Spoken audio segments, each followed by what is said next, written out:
초점을 놓치지 않는 인터뷰, 용터뷰. 네, 개똥참여님, 민주시민의 멘토 이해찬 대표님, 눈물 나네요. 반가워서 전현수님, 존경합니다. 이 대표님, 폴님, 그리고 다다노이즈님, 와 시대의 어른, 이렇게 또 환영해 주셨습니다. 이해찬 더불어민주당 전 대표님, 어서 오십시오. 예, 아이 반갑습니다. 아이고 대표님, 벌써 5번째 이렇게 인터뷰를 예, 그렇습니다. 이렇게 나오시는 이유는 아무래도 선거 전에 전 대표로서 뭐 역할을 좀 해야 되겠다라는 마음 때문에 나오신 줄 알고 있습니다. 예, 이번 서울시장 선거, 부산시장 선거가 예, 원체 그 중요한 선거이기 때문에 그렇습니다. 조금이라도 좀 도움이 되겠다 싶어서 나왔습니다. 예. 우리 선거의 달인으로 또 별명을 갖고 계신데 이 대표님 그 나서시는 선거마다 이기셨는데 그래서 어떻게 이기셨냐 했더니 아니 선거에서 왜 지느냐 그 말씀으로 또 많은 또 화제를 낳으셨어요. 그럼 대표님 뭐 꼭 그 이 대표님의 선거뿐만 아니라 선거에서 이기는 비결이 무엇인지를 좀 우선 말씀해 주시겠습니까? 예, 선거는 이제 예측할 수 없잖아요. 네네네. 여러 가지 이제 선거에는 요인이 작용하는데 네. 제가 그 동안에 이제 선거를 여러 차례 재선거, 남의 선거 치러가면서 그렇죠. 예. 한 20번에 가까운 선거를 치러봤는데 경험적으로 요즘에 와서 느끼는 건 역시 후보자가 얼마나 진정성이 있느냐, 후보자의 진정성. 예, 진정성 그리고 또 공적인 책임감이 있느냐 이 두 가지를 시민들이 잘 판단하는 거거든요. 유권자들께서 선거라는 게 가려서 뽑는다는 거 아닙니까? 그렇습니다. 어떤 예. 사람이 더 진정성이 있고 그 책임감이 있는가 네. 이거를 이제 판단해서 선출하는 거기 때문에 네. 두 가지가 역시 제일 중요한 것 같아요. 자 그런 의미에서 보면은 앞선 인터뷰에서 오세훈 씨는 자격 미달이다 이런 네. 비슷한 말씀을 하셨는데 오늘 오세훈 씨가 보수 야권 서울시장 단일 후보가 됐습니다. 네. 어떻게 보십니까? 저는 아주 절대로 안 될 사람이 지금 후보가 됐다는 느낌이 들었어요. 서울시장 당선될 일이 없는 사람이 예, 후보가 됐다. 대선은 안 될 사람이. 대선은 안 될 사람이. 왜 그러냐면은 예. 시장으로서 공인으로서 가장 중요한 건 역시 거짓말을 안 해야 되거든요. 거짓말. 예. 거짓말해서 떨어진 사람들이 많지 않습니까? 네네네. 가령 그 민선 서울시장 선거가 맨 처음에 한 게 1995년도에 그렇습니다. 선거가 있었는데 정원식, 조순, 박찬종, 네. 정원식 그 네. 세 분이 이제 했는데 네. 박찬종 후보가 한참 앞서갔었어요. 네. 그러다가 마지막에 선거 한 열흘 남겨놓고 이제 뒤집혔는데 제가 그때 조순시장 선거대책본부장이었거든요. 그렇습니다. 예. 이 선거를 이걸 어떻게 이기나 하고 굉장히 노심초사했었는데 네. 박찬종 후보가 텔레비전 토론에서 거짓말을 했어요. 유신 찬양한 글을 신문에 실렸는데 네. 그건 내가 쓴 게 아니고 예. 그 신문사에서 내 이름을 그냥 갖다 쓴 거라고 거짓말을 했는데 나중에 보니까 좌담한 사진을 누가 보내줬어요. 좌담한 사진을. 그러니까 그건 거짓말이라고 할 수가 없잖아요. 그렇죠. 이제 그걸 우리가 보여주니까 그때서 이제 앞에서 거짓말한 게 이제 맞아 드러난 거 아닙니까? 네네. 그래가지고 녹화를 하다가 녹화 중단 선언을 했어요.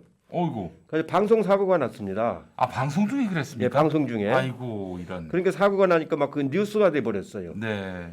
그러니까 차라리 내가 그 하도 이제 그 군사 정권에서 협박을 해서 이름을 빌려준 건데 미안하게 됐다. 네. 그 사과한다 하고 지나갔으면 괜찮았을 걸. 글쎄 말이에요. 내가 그런 거 한 적이 없다고 거짓말을 했다가 그 사진이 나오는 바람에 네. 그래가지고 역전이 되기 시작한 겁니다. 그만큼 공인으로서는 절대로 해서는 안 되는 말이 거짓말이거든요. 네네네. 닉슨도 도청한 게 문제가 아니고 그것도 문제지만 거짓말. 안 했다고 거짓말을 해가지고 탄핵이 될 뻔했던 거 아닙니까? 예. 그 점이 오세훈 후보는 내곡동 건에 관해서 그 명백한 거짓말이거든요. 네네네. 그 점이 아마 앞으로 텔레비 토론을 여러 번 할 텐데 네. 그게 거기서 적나라하게 드러날 거 아닙니까? 예. 그래서 저는 안 될 사람이다라는 생각을 했어요. 그리고 또 음. 하나는 네네네.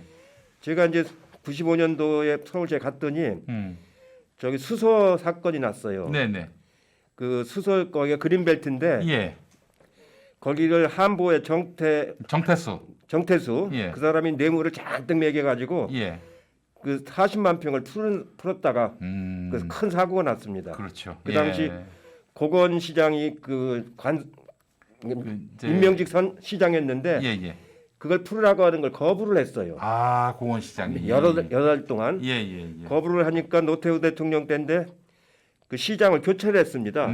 박세직 시장으로. 아, 그때 그래서 바뀌었습니다. 박세직 시장이 와가지고 그거를 이제 결제를 하려고 하니까 예. 국장 과장들이 거부를 했어요. 이건 풀으면 안 된다고. 네. 사고 난다고. 예. 그랬더니 국과장을 제끼고 시장하고 부시장이 결제했어요. 두 사람만. 제가 서류를 봤더니 예. 국과장 결제란에 도장이 안 찍혀 있어요. 그래가지고 사고가 났습니다. 예. 그래가지고 그때 뭐 국회의원이 5명이나 구속되고 시 직원들도 구속되고 네. 국토교통부 직원도 구속되고 막 그랬거든요. 예. 그린벨트 크는 게 그렇게 어려운 일입니다. 아. 근데 이번에 이거를 전결로 했다고. 국장 전결로 했다는 건 전혀 사실이 안 맞는 얘기고요. 네. 그 뒤부터는 서울시에서 그린벨트를 풀거나 지구를 지정할 적에 네. 굉장히 신중하고 아주 공론화합니다. 그렇죠. 그렇게 하면 오해를 받기 때문에. 네. 근데 이걸 어떻게 국장이 전결을 한단 말이에요. 그러니까 그린벨트를 그렇게 풀어서 자기 이익을 취한 것도 잘못된 일이고 네. 그걸 아니라고 또 거짓말까지 했지 않습니까? 네. 양손이 다 맞아 문제가 있는 거예요. 아. 1+1이 된 겁니다. 이게 지금. 알겠습니다. 대표님 말씀 들어보니까 뭐 선택은 명확한 것 같은데 예. 또 게다가 또 토론을 벌이면은 앞으로 이제 토론 태백토론 여러 번 할 건데요. 박영선 후보는 또 이제 방송인 출신이고 예. 그러니까 또 대단한 화력을 보이지 않겠나 하는 그런 그렇죠. 기대도 예. 해보지만 아니 그러고 네. 자기가 관여했다라는 게 회의록에 나오잖아요. 글쎄 말이에요. 국정감사 회의록에 나오고 예. 서울시 회의록에 나오는 게 또 밝혀졌잖아요. 네. 그리고 자기 의견까지 냈지 않습니까? 여기는 예. 고층으로 하지 말고 예. 구릉지고 하니까 그 저층으로 타운하우스처럼 하는 게 좋겠다는. 네. 근데도 자기는 전혀 모르고 있었고 어느 땅인지도 모른다고 얘기했잖아요. 예. 그래서 차라리 처음에 자기가 잘못 얘기했으니까 얼른 수정을 해서 네. 사과할 건 사과하고 수습을 해야 되는데 네. 위기 관리를 할 줄 모르는 것 같아요. 거짓말을 거짓말로 덮는 예, 양상입니다. 덮는 거예요. 위기를 관리할 줄 모르고 예. 시민들을 속일 수 있다고 생각하는 거예요. 참 그러는 태도에는 여론조사가 지금 내가 유리하다 이런 태도가 아마 이런 인식이 그런 태도에 반영돼 있는 것 작용을 같습니다. 했겠죠. 선거만 끝나면 된다고. 예. 근데 선거 끝나고 될 일이 아니거든요. 이게 이제 앞으로 국정감사도 있죠. 예. 시의회에서도 또 다를 거 아닙니까? 그렇죠. 시의회는 지금 민주당이 그러니까요. 압도적 다수입니다. 예. 그렇기 때문에 이게 선거로 그냥 끝날 일이 아니거든요. 그래서 어렵더라도 공직자는 고든 길로 가야 되는 거거든요. 네. 또 여러 차례 자기가 거짓말을 했으면은 자기가 사퇴하겠다 이렇게 얘기를 했으니. 글쎄 말도 그렇게 해놨으니까. 예. 근데 자기가 스스로 퇴로를 차단을 해버렸단 말이에요. 글쎄 말이에요. 참 어렵게 됐습니다 이게. 알겠습니다. 그 대표님 그 여론조사 얘기가 나와서 그런데 예. 지금 지표를 보면은 힘이 안 납니다. 사실 지지자들이 민주당 지지자들이요. 여론조사는 어떻게 봐야 됩니까? 예, 여론조사는 이제 그게 다양하게 이제 하는 방법이 다양한데 네. 특히 이제 기계음으로 하는 여론조사는 ARS. 예. 그 여러 가지 그 오차가 많이 납니다. 네. 그러고 답변하는 사람이 누군지를 잘 몰라요. 그렇죠. 그러니까 자기 나이를 속이는 수도 많고 또 하나는 이제 여론조사 할 적에는 어떤 충격이 생기면은 네. 바로 하는 게 아니에요. 예. 충격이 가라앉은 뒤에 좀 안정화됐을 때 하는 거거든요. 그렇죠. 예. 근데 요새 여론조사는 보면은 무슨 큰 뉴스가 나오면은 곧바로. 바로 여론조사해가지고 그게 영향을 미치게끔 이렇게 해서 지금 여론조사는 그 신뢰성이 많이 떨어지고요. 그 2010년 한명숙 시장 후보 나왔을 때도 예. 전부 20% 이상 진다고 나왔잖아요. 그렇습니다. 그때 제가 대면 조사를 해보니까 네. 직접 조사를 해봤거든요. 네네네. 한 2~3%밖에 안 져요. 그래서 그래서 선거를 끝까지 제가 이제 대책 본부장이 돼도 끝까지 끌고 갔는데 네. 최종적으로 0.6% 졌습니다. 글쎄 말이에요. 20% 격차였는데. 근데 전부 다 0.20% 진다니까 선거를 중간에 포기하고 예. 투표장에 안 나오고 예. 그렇게 유도를 한 거거든요. 거기에 그때 여론조사에 맞으면 노란한 거거든요. 이번에는 절대로 그렇게 해서는 안 되기 때문에 네. 그런 점을 많이 경계도 해야 됩니다. 네. 근데 이제 또 이런 얘기도 있습니다. 현 정부에 대해서 결국 이제 이해찬 대표님이 이끈 선거에서 180석이 나온 건데 그 이후에 이렇다 할 그런 개혁이 뒷받침되지 못해서 실망했다. 이런 분들도 분명히 있는 것 같습니다. 개혁이 된 분야도 많이 있어요. 가령 이제 공수처법 같은 것도 마무리 졌지 않습니까? 네네네. 그다음에 그 임대 3법도 마무리 짓고 예예. 또 지금 이제 그 수사권 기소권 분리하는 것도 지금 논의 중에 있잖아요. 네네네. 그러니까 그런 마무리 진 것들은 뉴스가 잘 안 되고 안 돼요 뉴스가. 좀 예. 안 된 것도 많이 부각이 되기 때문에 네. 뭘 못하지 않았느냐 이렇게 하는데 음. 제가 보기에는 물론 이제 더 해야 될 것들이 많이 있죠. 네. 그 차근차근히 해나가면 됩니다. 예. 아유 언론 환경이 너무 어렵고 또 제일 어려운 게 이제 언론 환경인데요. 네네네. 그리고 이제 검찰 개혁 같은 게 제일 어려운 과제인데 네. 이번에도 검찰 과제 같은 경우가 꼭지를 못 닿지 않습니까? 네네. 그런 게 이제 그런 것들 때문에 시민들이 좀 안타깝게 생각하실 거라고 생각을 해요. 네. 자 그런데 또 만약에 그렇다고 거짓말하는 사람이 시장이 된다면은 이건 진짜 그 서울시는 말할 것도 없고 대한민국 전체가 사실은 좀 위태로운 상황이 될 수도 있는 건데 시민들이 좀 다시 한번 좀 결집하실 필요가 우리 있겠다. 시민들이요. 네. 제가 이제 크게 변화를 느낀 건 16년, 네, 2016년 광화문 촛불 광장 네. 그때부터는 많이 달라졌어요. 우리 정치 의식이 많이 촛불혁명 달라지고 이후로, 예. 시민들이 느끼기에 해낼 수 있다라는 것에 자신감을 갖기 시작했습니다. 그 뒤로는 투표하는 성향도 달라지고 네네. 투표율이 달라졌지 않습니까? 그렇습니다. 예. 예, 그래서 시민들이 그만큼 주인 의식이 아주 강해졌기 때문에 이렇게 언론에서 이렇게 맞으면 그 여론조사 같은 걸로 그 호도하는 거기에 안 넘어갑니다. 투표장에 나갈 마음을 없게 만드는 예, 이런 그게 안 공작. 넘어갑니다 이제. 예. 그렇기 때문에 180석은 저도 놀라웠던 게 제가 170석 정도는 예상을 했어요. 지난번 선거 때. 예. 165석에서 170석 정도는 나오겠다고 예상을 했는데 제가 예상했던 것보다 더 나왔지 않습니까? 네네네. 그만큼 시민들이 의식이 성숙했다는 얘기거든요. 대표님 지난주에 여러 인터뷰에서 네. 이건 뭐 이기는 그 선거다라고 말씀하셨는데 그 생각에는 변함이 없으십니까? 뭐 아주 굉장히 빡빡한 선거라고 봐요. 빡빡한 선거. 굉장히 빡빡한 예. 선거인데 결국 선택은 시민들이 얼마나 투표장에 나가느냐. 네. 그래서 제가 말씀드린 게 백문이 불여 일표다. 그래요. 한 표 줍쇼라고 하는 게 예. 그만큼 이제 그 후보를 중심으로 해서 우리 진영 사람들이 네. 절실한 심정으로 예. 유권자들한테 호소를 해야 됩니다. 알겠습니다. 너무 현안에 집중하다 보니까 여쭙고 싶은 말씀을 제대로 못 여쭌 게 있는데 예. 이해찬 대표님께서는 지역구 선거에서 만난 첫 번째 맞상대가 김종인 씨 아니었습니까? 예. 예. 민주당에 있다가 국민의힘에 가서 안철수와 티격태격하는 모습, 또 윤석열을 띄우는 모습, 뭐 결국 오세훈을 이번에 단일 후보로 만드는데 큰 역할을 했다고는 보지만은 어떠세요? 그 김종인 씨에 대해서 특별한 또 생각이 있으실 것 같은데. 예, 저하고는 여러 가지 예. 그 인연을 맺었던 또 분이신데요. 2016년 총선 때 예. 대표님을 낙천시켰어요. 예, 그랬죠. 근데 좀 연세도 많이 드셨는데 예. 이제 우리 보수 세력이 원체 갈팡질팡하니까 예. 그분 그 보수 세력 정치를 복원시키려고 네. 그 저당에 가서 이제 애를 쓰시는데 네. 저당의 밭이 원체 그 황폐화가 돼가지고 네네. 쉽지가 않아요. 그러니까 아주 연세 드신 분한테 예의도 안 차리고 네. 그런 걸 견뎌내시는 거 보니까 좀 안쓰러운 느낌이 좀 많이 들었어요. 예. 그래요. 그분이 뭐 다음 선거 대선에서 역할을 하실까요? 이제 뭐 출마는 안 하더라도 킹메이커 역할을 할 수 있을까요? 그러기는 좀 어렵지 않을까 싶습니다. 이제 이번 총선이 보궐선거에서 결국 어떻게 나올지 모르지만 아마 여기까지가 되지 않으실까 싶습니다. 네, 여기까지 이번 서울시장 선거까지. 알겠습니다. 뭐 오세훈 씨가 만약 낙선한다면은 뭐 더 말할 나위가 없죠. 뭐 여기서 더 이제 낙선해도 여기까지고 네. 낙선 안 하면 그다음부터 또 그분 말씀을 누가 잘 따르려고 하겠습니까? 그렇죠. 예. 더군다나 그 당내에는 지금 대선 후보가 없지 않습니까? 네. 당내에는 없으니까 당의 사람을 또 이제 해야 되는데 당의 사람이라는 건 시장 후보와 또 다른 차원이기 그렇죠. 때문에 예. 거기에 어떤 뭐 역할을 하기는 쉽지는 않을 겁니다.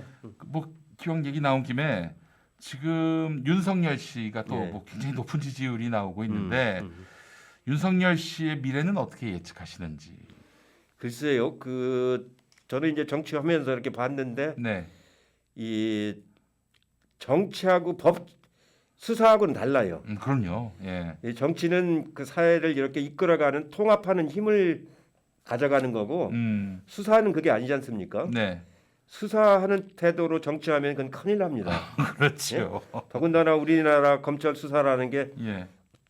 말하자면 온당한 수사를 안 한 경우도 아주 많지 않습니까? 그럼요. 사람 잡는 수사 예, 했었죠. 특히 그동안. 특수부 수사 같은 경우는 특히 그런데요. 예. 제가 한명숙 재판 건은 처음부터 끝까지 다 봤습니다. 네. 그거는 온당한 절차가 아니었거든요. 네. 그래서 최근까지도 그게 문제가 되고 있지 않습니까? 그렇습니다. 예. 그거를 그런 식으로 이제 수사를 진행해온 그 검찰의 그 사고 방식, 네. 그거 가지고 정치한다는 건 참 위험한 일이고 그냥 국민들을 불행스럽게 만드는 거예요. 그렇습니다. 아이고 그런 윤석열 씨가 지금 차기 대권 주자로 거론되고 있는 것 자체가 보수 정치의 또 문재인 정부 검찰총장이었지 않습니까? 그게 이제 보수 정치를 상징하는 후보로서 윤석열 씨가 부상한 점은 참 보수의 불행이기도 하고 참 보수 정치의 불행이기도 합니다. 예. 근데 대개 이제 정치권 밖에서 네. 정당 밖에서 네. 하다가 이제 출마하시는 분들이 많이 있었잖아요. 네, 그동안에 그렇습니다. 예. 성공한 사례가 하나도 없지 않습니까? 아 그러네 안철수를 포함해서. 성공한 사례가 있을 수가 없는 것이 정치라고 하는 건 뭐냐면은 네. 이 국민들에게 뿌리를 받고 네. 정당을 통해서 국민들하고 함께 소통을 해가면서 네. 국민들의 그 요구를 이렇게 수렴할 줄 아는 그런 훈련을 많이 받아야 되는 거거든요. 네. 이제 그런 절차를 하나도 안 했잖아요. 네. 그러니까 정상적으로 뽑힌 사람 중에서 그 정당에 의해서 뒷받침 받지 못하고 된 사람은 아무도 없어요. 네. 그런 과정이 있어야 되는 겁니다. 예, 알겠습니다. 뭐 정치가 일단 정치를 경험해 본 적을 떠나서 기본적으로 사람과 눈과 눈을 마주치면서 공감할 수 있는 능력을 쌓을 기회조차 없었던 사람이니 대권 후보로 이런 겁니다. 제가 정치하면서 느끼면 예. 사람하고 악수를 하잖아요. 예. 악수할 때 느낌이 사람마다 달라요. 아, 예. 어떤 사람은 손가락만 내놓는 사람이 있고 꽉 잡는 사람이 있고 예. 그 손 안에다 이렇게 긁는 사람도 있고 긁는 사람도 있고. 그러고 또 이렇게 만져보면은 예. 손의 크기도 사람마다 다릅니다. 아, 예. 그런 걸 선거한다면서 제가 많이 느끼는 건데 네. 참 우리나라에는 다양한 사람들이 살고 있다. 그리고 여러 가지 그 산재 같은 걸로 예. 절지가 된 사람들 생각보다 그렇죠. 많아요. 예. 그래서 그런 속에서 이제 네. 사람하고 섞여가면서 네. 정치하는 거거든요. 알겠습니다. 저기 윤석열 씨에 대해서 추미애 장관이 법무부 장관으로 있을 때 아주 초강수로 대응했습니다. 그래서 내상도 많이 입었는데요. 추미애 장관이 그렇게 윤석열 씨하고 정말 기강 잡으려고 했을 때 어떻게 보셨을까 생각이 들었습니다. 그러니까 그거는 네. 당시 이제 검찰총장이 예. 그 올바른 그 공인으로서의 그 행위가 아니거든요. 그럼요. 예. 그 법무부 장관의 지위를 받아야죠. 지위를 받지도 않겠고 예. 부하가 아니다라는 표현은 그게 공무원의 언어가 아니잖아요. 그렇습니다. 예. 이 엄연히 말하자면 공무원은 지위 체계라고 있고 법으로도 규정이 돼 있잖아요. 그렇습니다. 이제 그래서 그런 행위 하나를 할 때마다 그걸 옛날은 검찰이 두려워서 이제 말하자면 손을 안 대려고 했는데 네.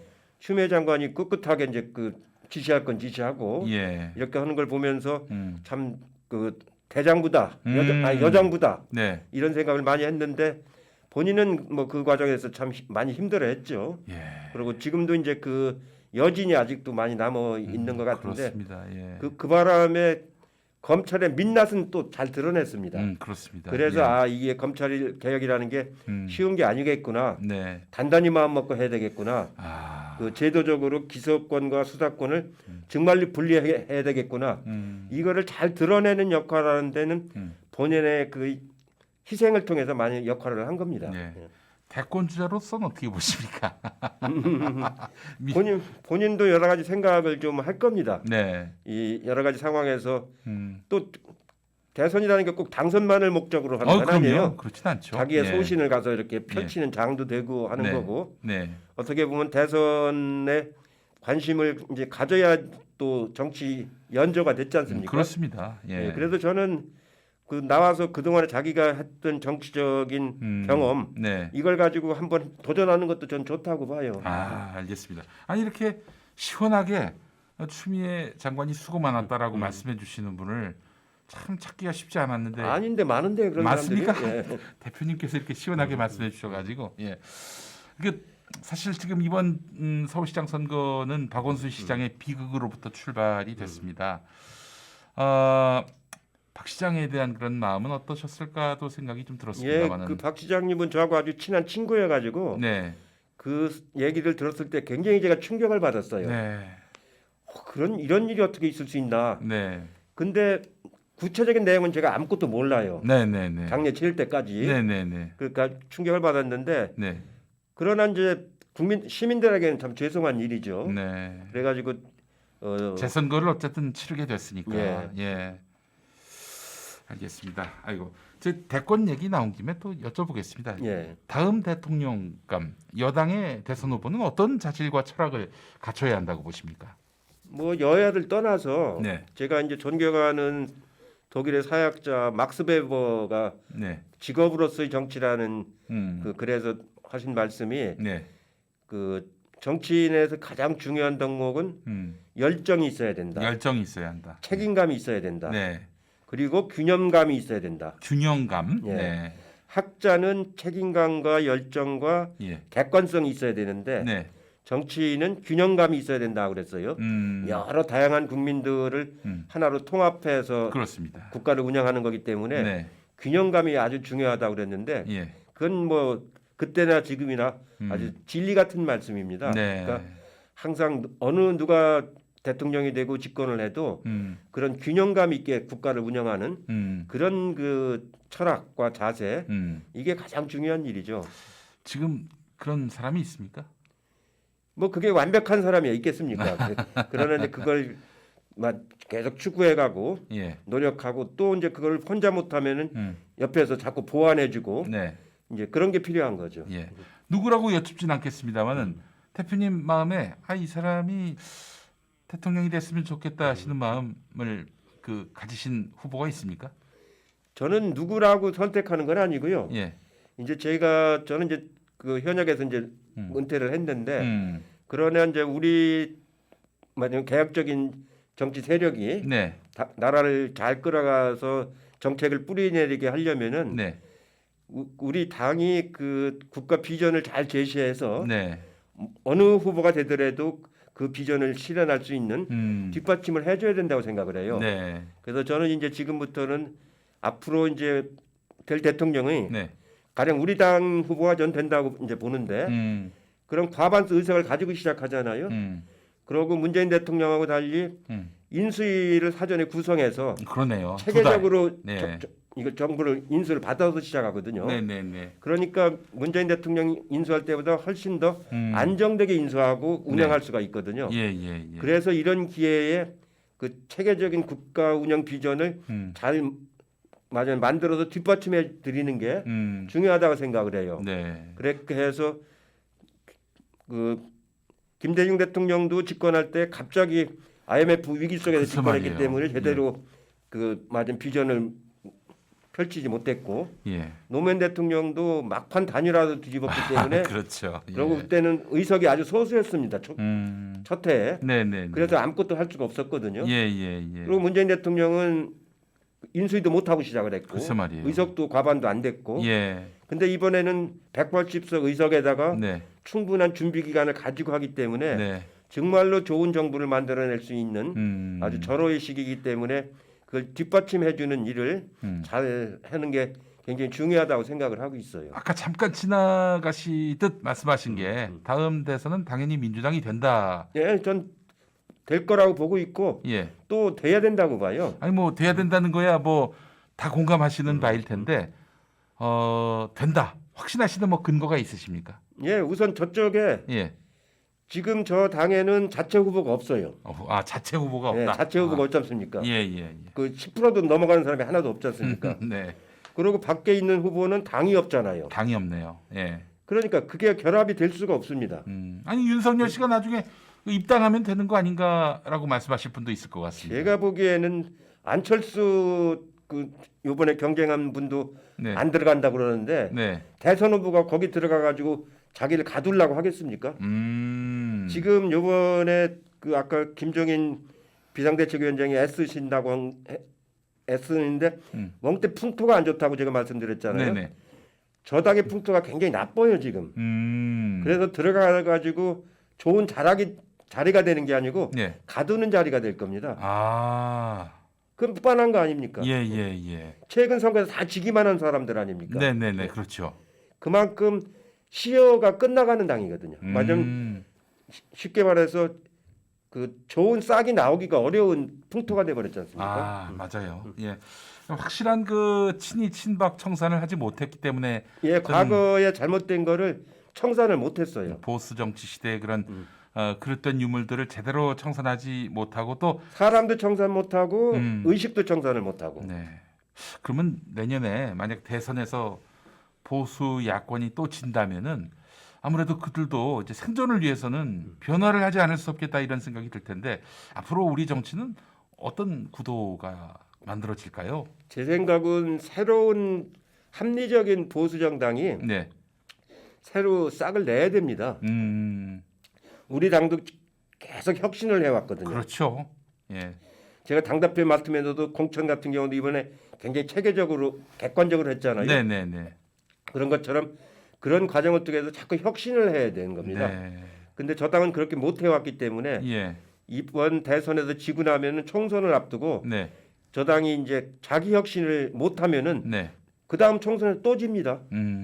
그러면 자꾸 이제 말하자면 뭐라고 그럴까요? 이 쪼그라지는 정당이 될 거 아닙니까? 그렇죠. 그걸 면하려면은 네. 그 자기 혁신을 해야 돼요. 그걸 내다보시고 20년 집권론을 그렇죠. 펴신 겁니까? 예. 저는 그걸 사람들이 못한다고 봐요.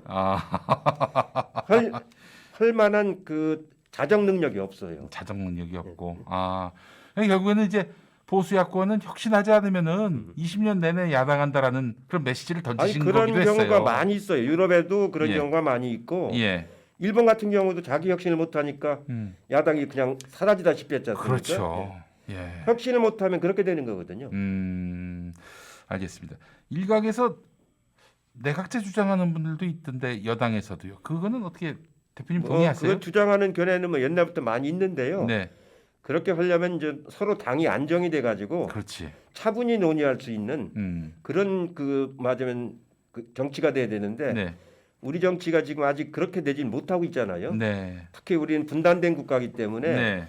헌법 개정에 관한 논의는 좀 차분하게 해야 됩니다. 차분하게. 실제로 이게 87년 체제이기 때문에 벌써 40년 된 체제 아닙니까? 그러네요, 벌써. 그러니까 정비를 해야 됩니다. 네. 그러나 지금 그 논의의 틀을 갖기에는 그 저당은 중구난방이 될 겁니다. 그게. 그렇죠. 그리고 정략적으로 그걸 이용하려고 들고 그래서 그 문제를 아주 진면목하게 그 대하기는 좀 어려운 단계입니다. 그러니까 야당 지금 보수 야당이 혁신하지 않고 또 안정되지 않으면 개헌 논의, 권력 구조 개편과 관련한 논의는 너무 이르다, 시기상조다.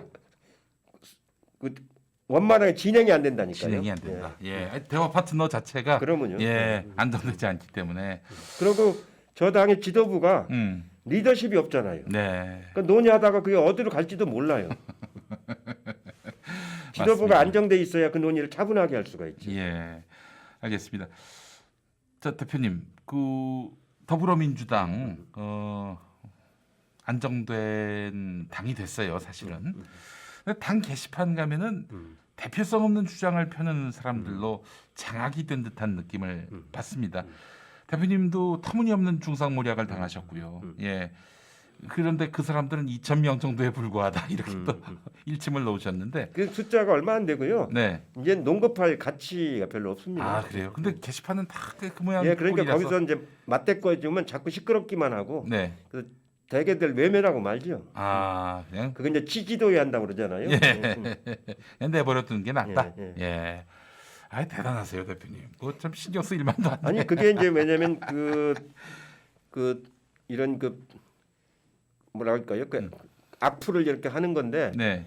그건 자정 기능이 있어서 아, 사람들이 이제 거기에 따라가는 사람들은 별로 없습니다. 그렇죠. 그냥 일종의 뭐라고 할까요? 자기들끼리 그냥 그렇게 하는 거죠. 네. 통조자도 없고 예. 거의 고립돼 가는 양상인데, 아, 근데 이 사람도 참 꾸준합니다. 예, 그거 도대체 동력이 어디서 나오는 것일지 참 너무 궁금하기도 하고요. 그 중에는 예. 맞으면 그걸 활용해서 끼어들어온 사람도 있는 것 같더라고요. 아, 참 안타깝습니다. 예. 자, 대표님, 이제 그 지방 선거 가 내년이고요. 예. 1년짜리 그 이제 서울시장, 부산시장 선거인데, 아까 서울시장 얘기 잠깐 해봤습니다만은 부산시장은 또 이건 정말 만만치 않게 가관입니다. 저기 보수 야권 박형준 그렇죠. 후보. 예. 예. 아 이번에 보니까요. 네. 이제 서울에서만 저는 정치를 했기를 잘 몰랐는데 네.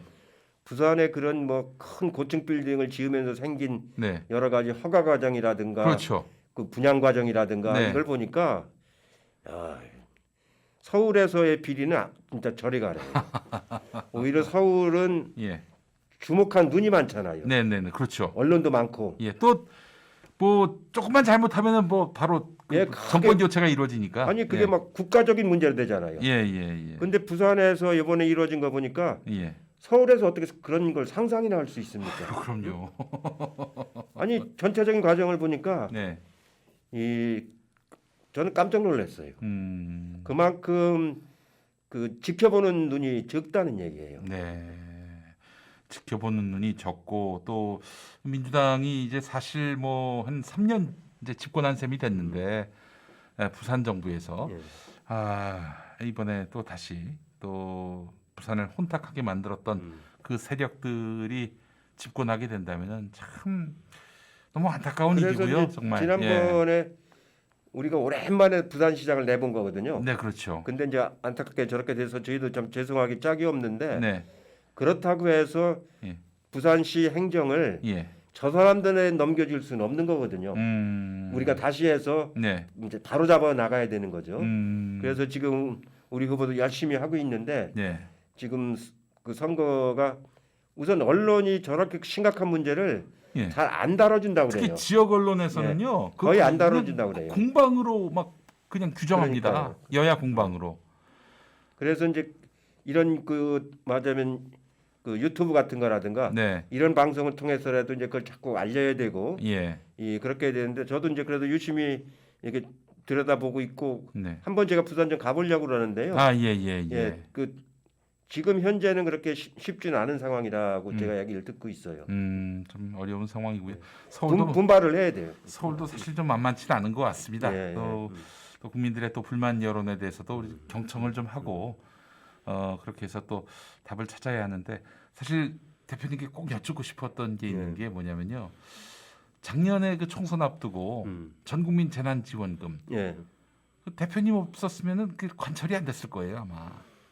그거는 이제 저희가 처음에 겪는 일 아닙니까? 네. 팬데믹이라는 게 자주 오는 게 아니고 그렇죠. 지금까지 세계보건기구가 팬데믹을 선언한 게 3번째밖에 안 되거든요. 그렇습니다. 예. 그러니까 이렇게 큰 재난이 왔을 때 막 네. 이게 경제가 위축이 되잖아요. 네, 네, 네. 그때만 해도 이렇게 피해자가 이렇게까지 많이 안 나올 때인데 그래도 경제가 위축되면 안 되기 때문에 네. 그런 이제 보편적인 차원에서 그걸 네. 이제 한 거거든요. 네, 네. 지금은 그 보편적인 차원에서도 하는 것도 하고 네. 또 굉장히 더 어려워진 사람들 구조하는 것도 하고 네. 이 두 가지를 같이 해나가야 되는 거거든요. 예. 지금 4차 재난지원금은 일종의 이제 뭐 어떻게 보면 아주 어려워진 쪽을 중심으로 해서 이제 나가게 될 거고 네. 이어서 이제 조금 이제 경제 활동이 그 방역이 좀 더 강화가 되면은 네, 네. 그 다음에 이제 보편적인 차원에서 예. 경제를 활성화시키는 그런 일을 같이 해줘야 되거든요. 두 개, 네. 방역과 경제 활동화를 네. 어느 하나를 선택할 수가 없거든요. 같이 맞습니다. 해나가야 되는 예. 거거든요.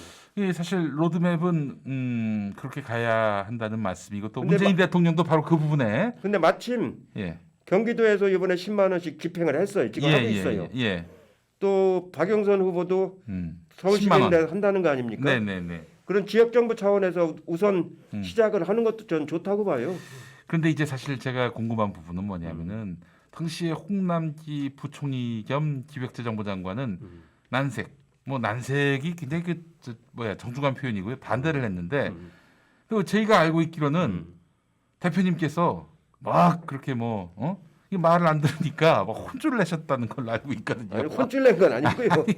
이제 그걸 자꾸 설득을 하고 네. 그때 제가 이제 우리는 이걸 한다. 그 정부가 그 방해를 하지 말아라, 반대하지 말아라. 네. 이렇게 선언을 제가 했죠. 아유 그게 혼쭐 내신 거지 뭐.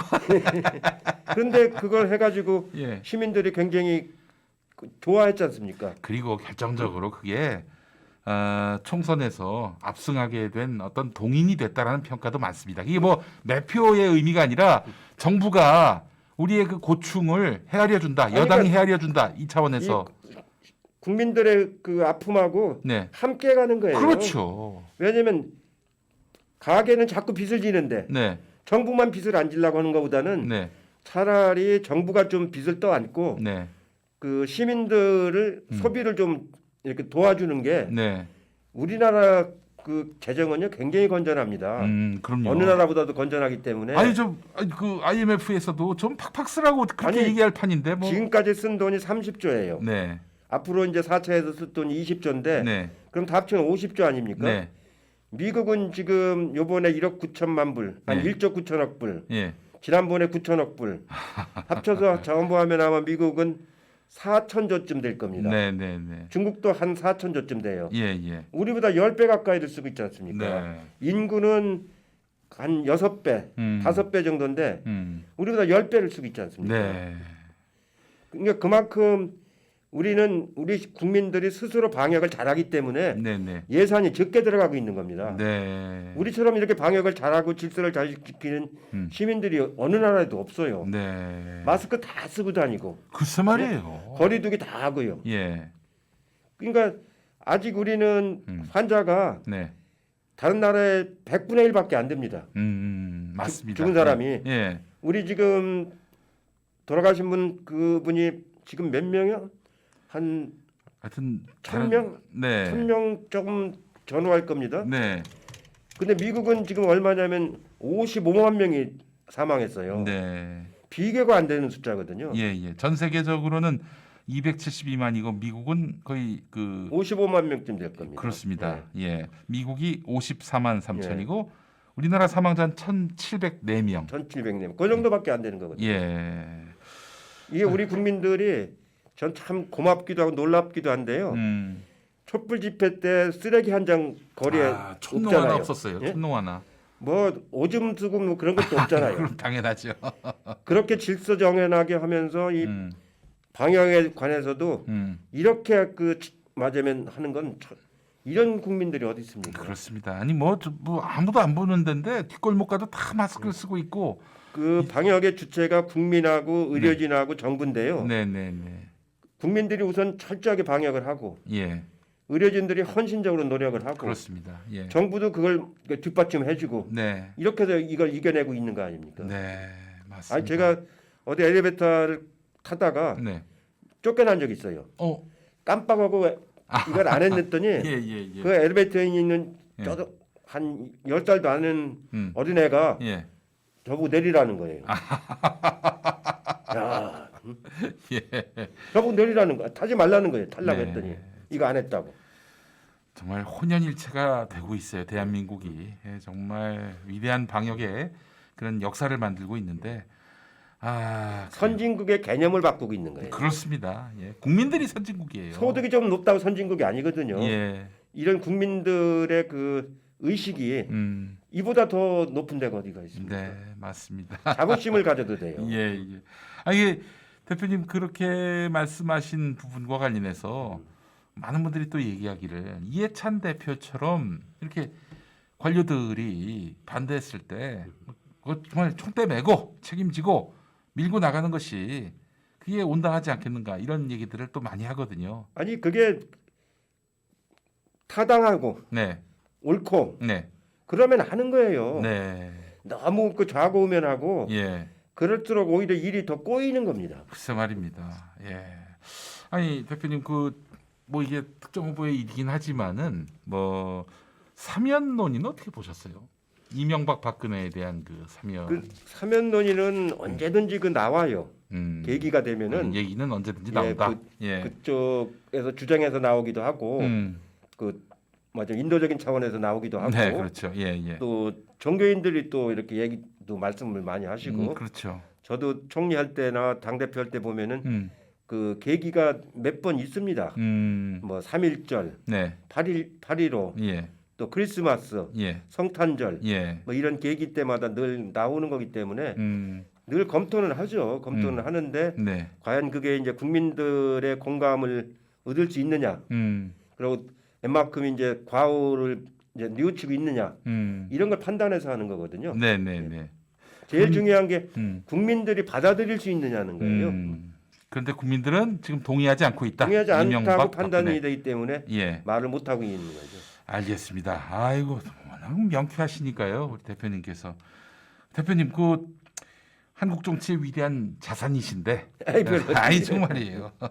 최근에 답답한 흐름 속에서 이렇게 다시 나와주신 건 너무나 감사한데 앞으로는 어떤 계획을 갖고 계시는지. 예, 저는 지금 그 동안에 이제 제가 1972년 대학 들어갔을 때 유신이 나는 바람에 네, 네, 네. 그때부터 학생운동 시작하고 제야운동하고 예, 또 정치하고 하면서 예. 내년이면 딱 책이 나오는 이제 내년에 내려고 그러는데 회고록을 내시는구나. 내년이면 딱 50년입니다. 아이고 그러네요. 50년 동안 제가 했던 경험을 이게 정리해가지고 회고록으로 지금 정리를 하고 있는데요. 네. 그 일을 이제 중심으로 하면서 또 이렇게 중요한 선거 때는 그 이제 우리 당을 위해서 또 네. 우리 지지자들을 위해서 네. 좋은 정치를 위해서 좀 말씀도 드리고 이런 거를 하고 예. 무엇보다도 이제 내년에 선거가 네. 대통령 선거도 있고 또 지방 전면 선거가 있지 않습니까? 네, 네, 네. 이제 거기에 좋은 맞아요 좋은 사람들이 선출되도록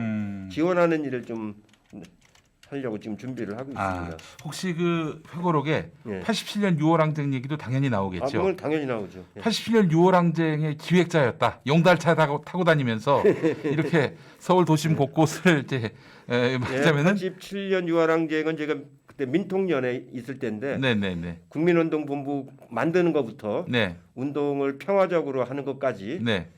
그때 정말 평화적으로 했기 때문에 성공한 거거든요. 그렇죠. 그리고 예. 이제 그 경찰 병력은 분산시키고 네. 우리는 압축을 해 들어가고 네. 그런 여러 가지 그 활동을 많이 했는데 예. 저한테도 참 그 군부 독재를 완전 종식시키는 그런 네. 그 시민 혁명이 됐지 않습니까? 역사적으로 참 의미 있는 그런 운동이었죠. 운영하시던 사회과학 서점의 용달차를 타고 예. 서울 시내 곳곳을 누비고 다니면서 여기 포인트를 예. 짚어내시고 예, 그렇게 해서 그렇습니다. 용달차는 아니고 아. 좀 헌 그 승용차를 제가 그래요. 아니요. 가지고 용달차로. 있었거든요. 예, 용달차가 왜냐면 아니고. 책을 실어 날라야 되니까. 그렇죠. 예, 예, 그 예. 서점에서는 책 실어 날는데 쓰고 네. 서점에 안 쓸 때는 제가 이제 승용차를 쓰고 그랬죠. 그렇게 해서 이제 서울 아주 기묘하게 도심에. 썼죠. 그래. 예. 아니 그 승용차. 예. 그 승용차는 민주화 박물관이 있다면 거기 또 있었으면 좋겠는데. 그렇게까지 생각을 못했고. 예. 그래요.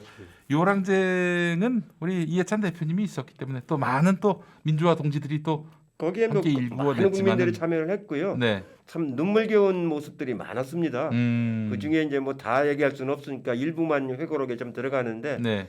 그 당시 기록들을 보면 지금 읽어봐도요. 네. 참 눈물겨워요. 그 여고생들이 명동 성당에서 네. 그 농성하던 네. 학생들 도시락을 싸서 막 담 넘겨주고 막 그랬거든요. 개성여고 학생들이 개성여고 그랬어요. 학생들이. 예, 예. 정말 얼마나 그 눈물겨운 일입니까? 그 사람들이 네? 올해 50이 넘어갔습니다. 예. 아니 우리 대표님 그 거기서 그 대단한 그 87년 6월 항쟁의 이 전략들을 좀 상세히 좀 기억해서 기술해 주시면 어떨까? 예, 그 뭐 압축해서 이제 거기 들어가요. 예, 들어가는데 예. 그 참 그 항쟁은 우리 역사에서 우리 항쟁이 4.19 민주혁명이 있었고, 그렇죠. 그 다음에 80년 시위는 우리가 이제 실패를 했지 않습니까? 그래서 광주에서 크게 희생이 많이 됐는데 네. 그걸 극복한 것이 87년 6월 항쟁이고요. 네. 그거를 더 승화시킨 것이 2016년. 2016년 네. 광화문 촛불 집회 아닙니까? 네, 그렇습니다. 그래서 대통령 탄핵까지 한 거 아니에요? 네, 네. 이렇게 우리 역사가 한 4, 50년 동안에 계속 그 말하자면 떡시로 쌓듯이 그렇죠. 떡시로 쌓듯이 이렇게 축적이 된 겁니다. 축적이 된 거예요. 그래서 저는 이제 그걸 떡시루론이라고 그래요. 아이고. 떡시로 맞습니다. 쌓아서 차곡차곡 이렇게 예. 발전해 온 거거든요. 예. 그 책에서 제가 그 해고를 해서 떡시루론이라는 입장에서 우리 현대사를 이렇게 좀 얘기하는 대목이 있어요. 아, 너무 기대가 됩니다. 정말 어떤 책이 나올지. 아까도 말씀드렸지만 우리 민주정치의 그 자산이신 이해찬 대표님의 이런 귀한 책을 기다리겠습니다. 언제쯤 나옵니까? 대선 끝나고 내려고. 대선 끝나고. 내년 한 3, 4월쯤. 네. 예, 대선 전에 내면은 네. 괜히 또 시비거리가 되고 그런 우려가 있어서. 그렇긴 하죠. 네. 그 대표님 일거수일투족을 갖고 예의주시하는 사람들이 너무 많아서. 그러니까요. 예. 대표님 그 기왕 나오신 김에 하나만 더 여쭙겠습니다. 예. 우리 대표님하고 유시민 노무현재단 이사장은 아주 긴밀한 관계신데, 예, 그렇죠. 예, 유시민 이사장을 또 그 노무현재단 이사장 시키신 분도 바로 예. 전임 노무현재단 이사장이신 이해찬 대표님이신데, 유시민 이사장은 어떻게 뭐 정치에 대한 뜻이 있나요? 아니 원래는 이제 정치를 좀 했죠. 네, 그렇죠. 했는데 그 정치를 하면서 그렇게 뭐랄까 보람을 못 느꼈던 것 같아요. 그 정치를 하면서. 그래서 이렇다 할 뭔가를 맞지 않으시고 벌써 포기하시는 건 좀 그렇지 않나 하는 생각도 근데 들었는데. 지금은 이제 본인한테는 오히려 작가로서 네. 그 하는 게 훨씬 더 자기한테 맞는다고 생각하시는 것 같아요. 그래서 네. 그 이제 정치는 안 한다는 말씀을 여러 번 하셨는데 네.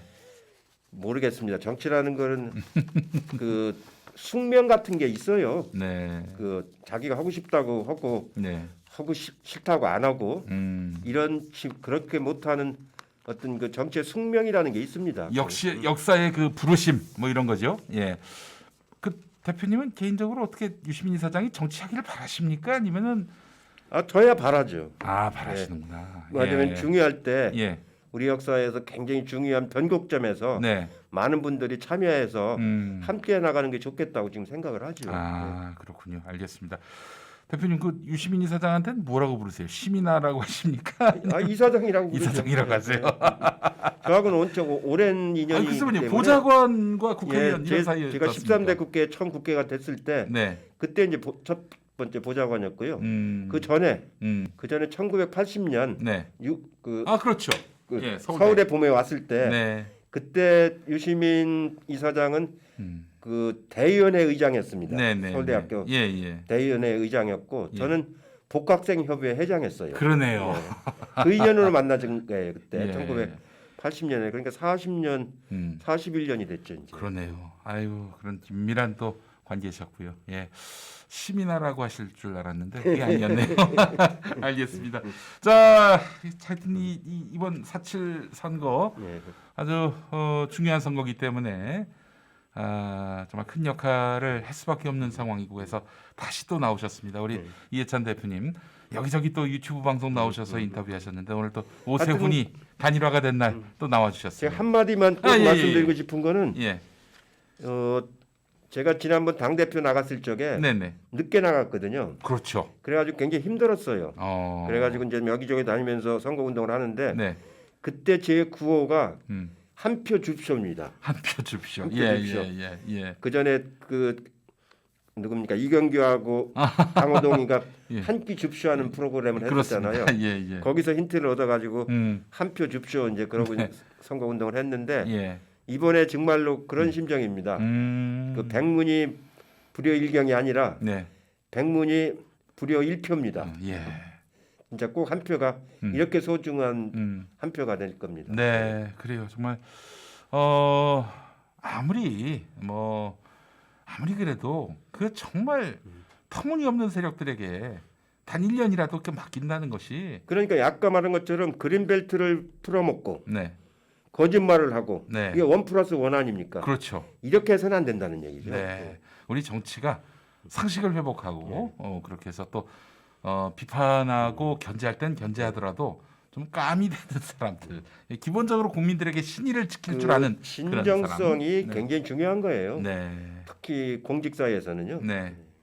이제부터는 한 표 줍쇼 전략으로 우리가 선회를 해서 모두 좀 뜻을 모아야 될 것 같습니다. 여러 가지 좀 아쉬운 점이나 뭐 이런 또 걱정거리들이 있어도 여간 역사를 후퇴시키는 일은 하지 말아야 되겠다. 이런 마음을 또 오늘 대표님 인터뷰를 통해서 갖게 됐습니다. 예, 자 우리 이해찬 더불어민주당 전 대표님과 함께한 시간이었습니다. 대표님 감사합니다. 네, 고맙습니다. 네. 수고하셨습니다. 김용민 브리핑 오늘 순서 모두 마치겠습니다. 여러분 감사합니다.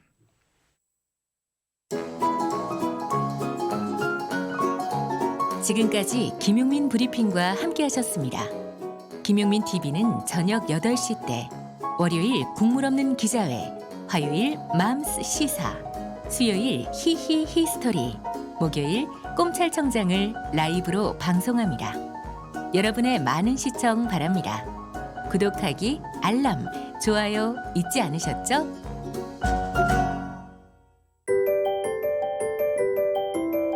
기